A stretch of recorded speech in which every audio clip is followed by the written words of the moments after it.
மனிதரா பிறந்த அத்தனை பேருக்கும் பாஸ்ட் லைஃப நினைச்சு நினைச்சு முடிஞ்சு போன விஷயத்த இன்னைக்கு நடந்த மாதிரி திருப்பி திருப்பி போஸ்ட்பான் பண்ணி அதை பத்தியே பேசி பல பேர் இருக்கிறத நம்ம பார்த்திருப்போம். ஏன் நம்ம கிட்ட பேசுறவங்க கூட நான் அப்படி இருந்தேன் இப்படி இருந்தேன், இப்ப நம்ம பெத்தவங்கன்னு சொல்லும் போது நான் அந்த காலத்துல இப்படி இருந்தேன், இந்த மாதிரி செஞ்சேன், இந்த மாதிரி கஷ்டம் செஞ்சேன், இந்த மாதிரி எனக்கு பிரச்சனைகள் இருந்தது அப்படின்னு சொல்லிக்கிட்டே இருக்கும்போது சில பேர் அதை மைண்ட்லயே வச்சு எந்த வேலையும் பார்க்காமவே இருக்கிறது, அதை பத்தியே அசை போடுறது எண்ணங்கள் பல பேர்கிட்ட இருக்கும். இதனால என்ன ஆகும்னா உங்க மனம் சாந்தமா இருக்காது. சாந்தமா இருக்காதனால உங்க செயல் செய்ய மாட்டீங்க, வேலையே செய்ய மாட்டீங்க. இதுல இருந்து எப்படி விடுபடலாம்? இதுல இருந்து நம்ம மாத்தினா மாத்திரம்தான் நம்ம லைஃப். இதை நீங்க ரொம்ப யோசிச்சுட்டே இருந்தீங்கன்னா வேற மாதிரி மைண்ட் செட்ல போறதுக்கு வாய்ப்பு இருக்கு. இதுல இருந்து நீங்க வெளியில வரத்துக்கு ஒரு கதை மூலமா உங்களுக்கு விளக்கம் சொல்லணும்னு நினைக்கிறேன். ஒரு காட்டுல ஒரு துறவி இருக்கிறாரு. ஒரு மடம் இருக்கு. அந்த மடத்துல குருமார்கள் இருக்காங்க, சில துறவிகள்லாம் இருக்கிறாங்க. அப்போ ஒரு துறவியோட எண்ணம் எப்படி இருக்கும்னா, எப்ப பார்த்தாலும் தனியா உட்கார்ந்து பழைய நினைவுகளை நினைச்சு நினைச்சு நினைச்சு அசை போட்டுக்கிட்டே இருப்பாரு. யார் பேசினாலும் இத மாதிரியே சொல்லிக்கிட்டு இருப்பாரு. எனக்கு அப்படி ஆச்சு, எனக்கு இப்படி ஆச்சு, எனக்கு இந்த கஷ்டம் அந்த கஷ்டம், எனக்கு அதுதான் எனக்கு தோணுது அப்படின்ற தோல்விகளை பத்தியே பேசுறது. பாஸ்ட்ல நடந்த சில விஷயங்களையும் நம்ம சொல்லிக்கிட்டே இருக்கிறது. அப்ப இது குரு பார்த்துக்கிட்டே இருக்கிறாரு.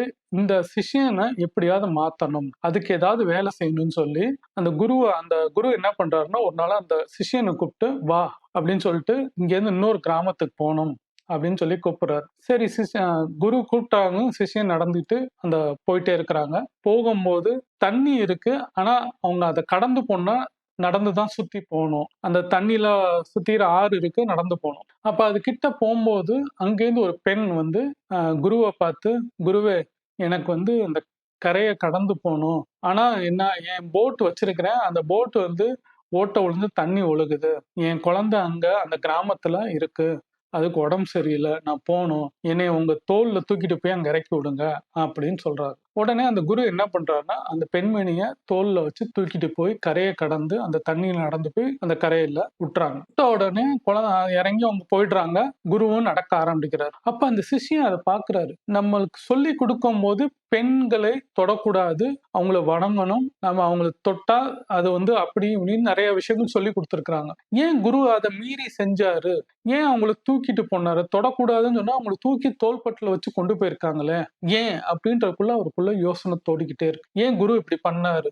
அவர்கிட்ட கேட்கணும்னு தோணுது, கேட்கல. அவன் நடந்து போயிட்டே இருக்கிறாங்க. ஏன் இப்படி குரு பண்ணாரு, ஏன் குரு போறாருன்னு யோசிச்சுக்கிட்டே போறாரு. குரு அதை மீறிட்டாரு, இது தப்பு இல்ல, ஏன் இப்படி நடந்துச்சு அப்படின்னு சொல்லிட்டு போகும்போது ஒரு கட்டத்தில் நெருங்கினதுக்கு அப்புறம் கிராமத்துக்கிட்ட நெருங்கும் போது குருட்ட அந்த ஆதங்கம் மீறி கேட்டுறாரு. குருவே தப்பா எடுத்துக்காதீங்க, நீங்க சொல்லி கொடுக்கும்போது பெண்களை தொடக்கூடாது, மதிக்கணும், அவங்களை நீங்க தோள்பட்டில வச்சு தூக்கிட்டு இங்க இறக்கி விட்டுருக்கீங்க, அது தப்பு இல்ல, அதை செய்யக்கூடாதுல, தொடக்கூடாதுன்னு எப்படி நீங்க தூக்கிட்டு வந்தீங்கன்னு கேட்கிறார். அவர் சொல்றத காது கொடுத்து கேட்டதுக்கு அப்புறம் குரு சிரிச்சுக்கிட்டே, கோவமே படாம சிரிச்சுக்கிட்டே சொல்றாரு, பா நான் அந்த பெண்மணியை நான் தூக்கிட்டு வந்தேன், அவங்களை தூக்கிட்டு கொண்டு இங்க இறக்கி விட்டுட்டேன், ஆனா அவங்க இறக்கி விட்டு அந்த பாரத்தை அந்த இடத்தோட விட்டுட்டு நான் அடுத்தது நடந்து கிராமத்துக்குள்ள வந்துட்டேன், அதோட அந்த விஷயத்த மறந்துட்டேன். ஆனா நீ அந்த பாரத்தை நான் இறக்கி விட்டாலும் உன் மனசுக்குள்ள அந்த பாரத்தை இன்ன வரைக்கும் சுமந்துக்கிட்டு வர ரொம்ப ஜாஸ்தியா இருக்கு, அதை யோசிச்சுக்கிட்டே வந்திருக்கிற, உனக்கு அது நான் ஏன் இறக்கி விடலன்னு அந்த கேள்விகள் உனக்குள்ள இருந்திருக்கு, முடிச்சு போன விஷயத்த யோசிச்சுக்கிட்டே வந்த, இவ்வளவு தூரம் நம்ம நடந்து வந்தோம், நடந்து வரும்போது அங்க ஒரு பறவை இருந்தது, அந்த பறவை தான் குட்டிக்கு உணவு ஊட்டிக்கிட்டு இருந்தது, மயில் ரெக்க விட்டு ஆடிக்கிட்டு இருந்துச்சு, அதுக்கப்புறம் அந்த யானைகள் கூட்டம் கூட்டமா தன் குழந்தைங்களோட குட்டி யானையோட நடந்து போச்சு, மான்கள் துள்ளி குதிச்சு ஓடிக்கிட்டு இருந்தது, அந்த இடத்துல பூ பூத்து மலர்ந்தது, பட்டர்ஃப்ளை இருந்தது, விவசாயிகள் பாட்டு பாடிக்கிட்டு அவங்க விவசாய வேலை செஞ்சுக்கிட்டு இருந்தாங்க, தண்ணி ஓடைகள் அந்த இடத்துல அருவிகள் நிறைய இருந்தது, இயற்கை சார்ந்த நிறைய விஷயங்கள் இருந்தது, நீ எதையும் அந்த ரசிக்காம இந்த ஒரு விஷயத்த பாரத்தை தேவையில்லாத ஒரு விஷயத்தை அந்த பெண்மணியை பத்தி நான் ஏன் பண்ணேன்றது நீ யோசிச்சுட்டு வந்திருக்கிற. ஒருத்தர் உதவி கேட்டா, என்ன உதவி கேட்டா அதை நம்ம செய்யணும். இது ஆண் பெண்ணுன்னு நம்ம பார்க்க கூடாது. அது நான் கதையா எதுக்காண்டி அந்த பெண்களை மதிக்கணும், தொடக்கூடாதுன்னு சொன்னேனோ அது இங்க கிடையாது. இங்க நம்மகிட்ட உதவி கேட்டிருக்கிறாங்க, அந்த உதவியே அவங்க என் தோள்பட்டில நனையாம கொண்டு போய் அங்க இறக்கணும் அப்படின்னு அந்த பெண்மணி கேட்டனால அந்த வேலையை நான் செஞ்சேன். யாரு கேட்டாலும் உதவியை சந்தோஷமாக, நம்மளுக்கு உடம்பு வலிச்சாலும் நம்ம அவங்களுக்காண்டி செய்யணும். இதுதான் வந்து தாற்பயம் அப்படின்னு அவர் சொல்றாரு. ஆனா நீ என்ன பண்ணியிருக்கிறன்னா, அது ஒரு பாரமா எடுத்துட்டு அந்த நடந்து முடிஞ்சு நம்ம வந்து கடந்து வந்துட்டோம். ஆனா நடந்து வந்த பாதையில இருந்த சந்தோஷமான விஷயங்களும், நினைவுகளும் எதுவுமே நீ எடுத்துக்காம இத யோசிச்சுட்டு வந்திருக்கிற ஒரு விஷயத்த நீ பார்க்கல. வாழ்க்கையில இப்படி இந்த மாதிரி பாஸ்ட்ட யோசிக்கிறான்னு எந்த பிரயோஜனமும் கிடையாது. கடந்த காலத்த யோசிக்கும்போது, நிழல்காலத்துல நடக்கக்கூடிய சந்தோஷங்களும், நிழல்காலம் நடக்கக்கூடிய ஒரு நல்ல விஷயங்களும் உங்ககிட்ட வந்து சேராது. ஏன்னா, உங்களுக்கு அத பத்தியே தான் பெருசா உங்களுக்கு தோணும். இப்ப நடந்துகிற சந்தோஷத்தையும், இப்ப நடந்துக்கிற கத்துக்கிற ஒரு விஷயத்தையும் நீங்க கத்துக்காம போறனால, நீங்க வாழ்நாள் முழுதும் இப்படிதான் கடந்து போவீங்கன்னு அந்த குரு சொல்றாரு. அவர் அந்த சிஷ்யனுக்கு மாத்திரம் இல்ல. அந்த குரு வந்து சொல்லி முடிக்கிறது என்னன்னா, இத மாத்திக்கணும்னு சொல்ல வர்றாரு.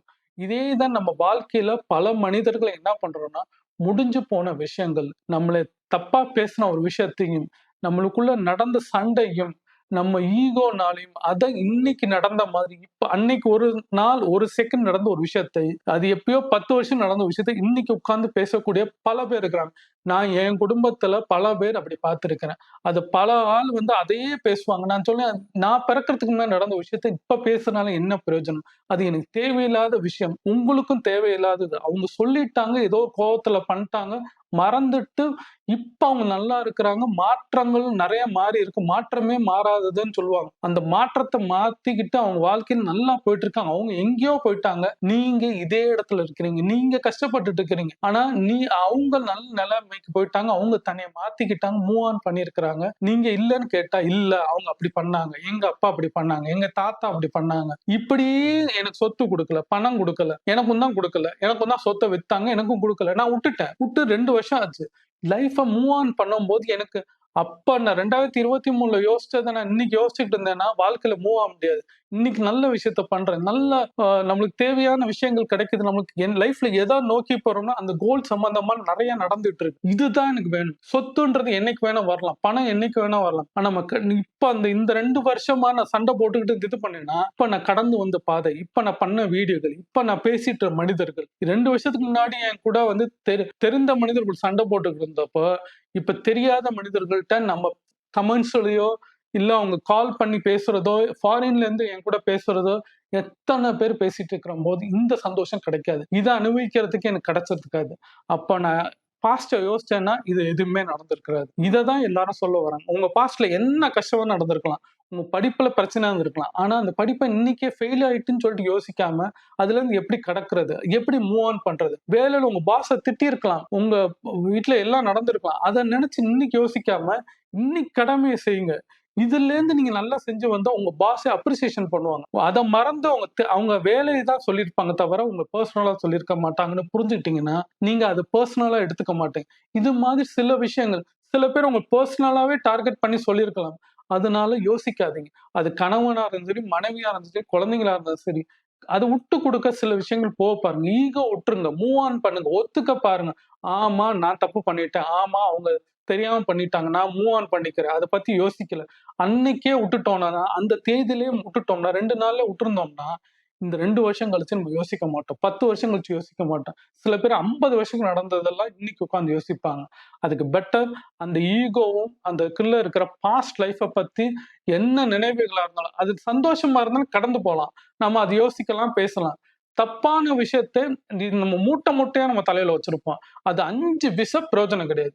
நம்ம அத வச்சு ஒண்ணுமே அத நம்ம பேசுறதுனால உடனே எதிர்ல இருக்கிறவங்க உங்க ஃப்ரெண்டோ, உங்களுக்கு வெல் விஷரோ யாரா இருந்தாலும் ஒண்ணுமே சொல்ல மாட்டாங்க. கடந்து தான் போணும்னு சொல்லுவாங்க.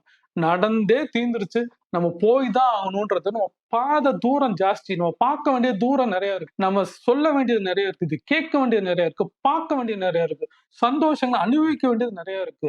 ஏன்னா வாழ்க்கை வந்து சின்ன வாழ்க்கை. ஆனா உலகம் பெருசு. நம்ம நம்ம உலகத்துல இப்ப வந்து 199 கண்ட்ரினா அத்தனையும் போ முடியாது. அட்லீஸ்ட் சின்ன சின்ன இடம் நம்ம இருக்கிற இந்தியால இருக்கிற ஒரு ஸ்டேட்ல நம்ம பார்த்திருப்போம், பார்த்திருக்க மாட்டோம். ஒண்ணு அனுபவிக்கணும். நீங்க அனுபவிக்கிறதுக்கு வாழ்க்கை பத்தாது. அது கஷ்டமா இருக்கணும்னு அத நினைச்சுட்டே இருந்தீங்கன்னா, இதுவும் கிடைக்காது. சின்ன சின்ன இது என்ஜாய் பண்ணுங்க. சின்ன சின்ன விஷயங்கள யோசிங்க. சின்ன சின்ன சந்தோஷத்த அனுபவிக்க பாருங்க. அந்த நேரத்துல இந்த செகண்ட் என்ன நடக்குதோ, இந்த கணத்த யோசிச்சு சந்தோஷமா நடந்தீங்கன்னா, பாஸ்ட்ட பத்தி யோசிக்க மாட்டீங்க. ஃபியூச்சர பத்தி நினைக்க தோல்விக்கு அப்புறம் தான் வெற்றி. வெற்றிக்கு முன்னாடி வர்றது தோல்வி தான் உங்களுக்கு வெற்றிக்கு கொண்டு போய் சேர்க்கும். இந்த தார்ப்பத்தை புரிஞ்சுக்கோங்க. தோல்விக்கு அப்புறம் வெற்றி. வெற்றிக்கு முன்னாடி ஒரு தோல்வி வரும். அப்புறம் ஒரு வெற்றி வரும். இத புரிஞ்சுக்கோங்க. புரிஞ்சுக்கிட்டீங்கனாலே சக்சஸ் வரும். பாஸ்ட்ட யோசிக்க மாட்டீங்க. டெய்லி வேலை செய்வீங்க. டெய்லி நல்ல விஷயத்த யோசிப்பீங்க. நெகட்டிவ் தாட்ஸே வராது. பாஸ்ட் லைஃப்ப இன்னைக்கு உட்கார்ந்து போஸ்ட்மார்ட்டம் பண்ண மாட்டீங்க. அத உட்கார்ந்து கூறு போட்டு குத்தி, அன்னைக்கு நடந்ததோட இன்னும் 10 மடங்கு அத யோசிச்சு, யோசிச்சு அப்படியே பெரிய பிம்பங்கள் அது சின்னதா ஒண்ணு இருக்கும். நீங்க பெரிய பிம்பம் மாதிரி நீங்க கொணந்து, அது ஒரு பேய் மாதிரி கொண்டு வச்சிருப்பீங்க. அதுக்கு ஒரு உருவம் குடுத்து வச்சிருப்பீங்க. அத உட்டுருங்க. அத நினைவுகள யோசிக்காதீங்க. யோசிச்சுட்டே இருந்தீங்கன்னா, இது இது விடமாட்டேன்னு சொன்னா, வாழ்நாள் முழுதும் உங்க கடைசி காலம், கடைசி மூச்சு வரைக்கும் அப்படித்தான் இருப்பீங்க. எந்த மாற்றமும் இருக்காது. எந்த சந்தோஷம் அனுபவிக்க மாட்டீங்க. எதையும் யோசிக்க மாட்டீங்க. உங்க குழந்தைகளோட தவழ்ந்தத யோசிச்சீங்களா? அந்த சின்ன கைய யோசிச்சீங்களா? அந்த குழந்தை பிறந்த தலைமுடிய பார்த்து யோசிச்சீங்களா? அந்த மூக்க பார்த்து யோசிச்சீங்களா? அந்த குழந்தைங்க கால் பாதத்த நடக்கும்போது யோசிச்சீங்களா? இந்த சந்தோஷத்த அனுபவிச்சீங்களா? இந்த இதெல்லாம் உட்டுருப்பாங்க. மொத 6 மாசம் நீங்க லைஃப்ல விட்டீங்கன்னா, குழந்தையோட அந்த பருவத்த நீங்க பார்க்கவே முடியாது. அடுத்து அந்த பேசுற பருவம்.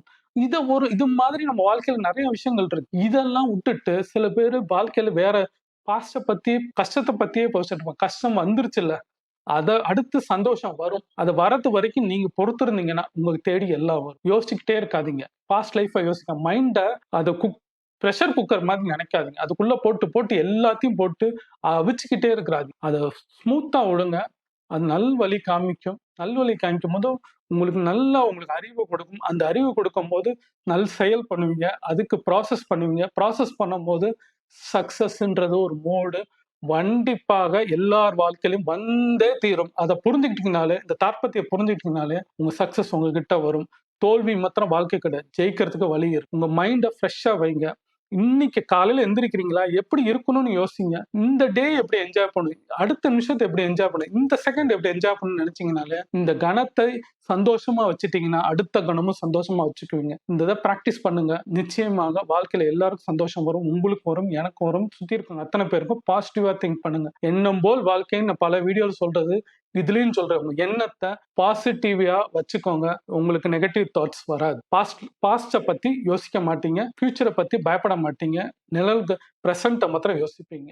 எண்ணம் போல் வாழ்க்கைய பத்தி பல வீடியோ மேக் பண்ணி போட்டிருக்கேன். 1க்கு 4, 5 வீடியோ பாருங்க. புடிச்சிருந்தா லைக் பண்ணுங்க, ஷேர் பண்ணுங்க, கமெண்ட் பண்ணுங்க, சப்ஸ்கிரைப் பண்ணுங்க.